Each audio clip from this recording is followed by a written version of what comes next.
આજના વિડીયોમાં આપનું સ્વાગત છે।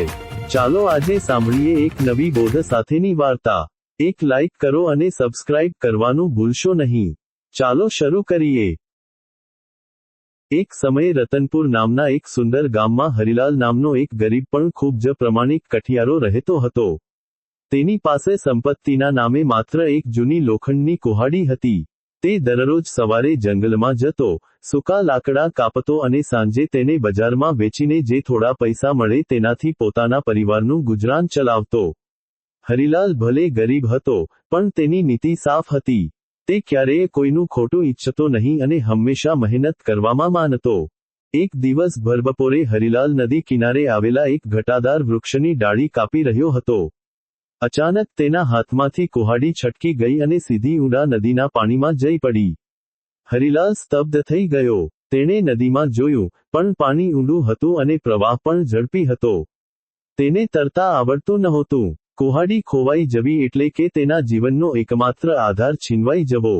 તે નદીના કિનારે બેસીને રડવા લાગ્યો અને ભગવાનને પ્રાર્થના કરવા લાગ્યો, હે પ્રભુ, હવે હું મારા બાળકોનું પેટ કેવી રીતે ભરીશ? મારી પાસે બીજી કુહાડી લેવાના પણ પૈસા નથી। તેની સાચી ભક્તિ અને નિરાશા જોઈને નદીમાંથી જળદેવતા પ્રગટ થયા। જળદેવતાએ પૂછ્યું, બેટા, તું કેમ રડે છે? હરિલાલે રડતા રડતા બધી વાત કરી। જળદેવતાએ તેને મદદ કરવાનું આશ્વાસન આપ્યું અને નદીમાં ડૂબકી લગાવી। થોડી વારમાં દેવતા બહાર આવ્યા અને તેમના હાથમાં એક ઝળહળતી સોનાની કુહાડી હતી। તેમણે પૂછ્યું, શું આ તારી કુહાડી છે? હરિલાલે નમ્રતાથી કહ્યું, ના દેવ, આ મારી કુહાડી નથી। સોનું મારા નસીબમાં ક્યાંથી હોય? જળદેવતાએ ફરી ડૂબકી લગાવી અને આ વખતે હાથમાં ચાંદીની કુહાડી લઈને બહાર આવ્યા। તેમણે ફરી પૂછ્યું, લે, આ તારી કુહાડી છે? હરિલાલે ફરી માથું ધૂણાવ્યું અને કહ્યું, ના પ્રભુ, આ પણ મારી નથી। હું તો લોખંડની કુહાડી વાપરતો હતો। દેવતા તેની ધીરજ અને પ્રમાણિકતા જોઈ મનોમન હરખાયા। ત્રીજી વાર ડૂબકી લગાવીને તેઓ હરિલાલની જૂની અને કાટ લાગેલી લોખંડની કુહાડી બહાર લાવ્યા। પોતાની કુહાડી જોતા જ હરિલાલની આંખો ચમકી ઉઠી। તેણે આનંદથી કહ્યું, હા, આ જ મારી કુહાડી છે।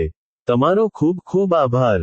જળદેવતા હરિલાલની અતૂટ પ્રમાણિકતા પર પ્રસન્ન થયા।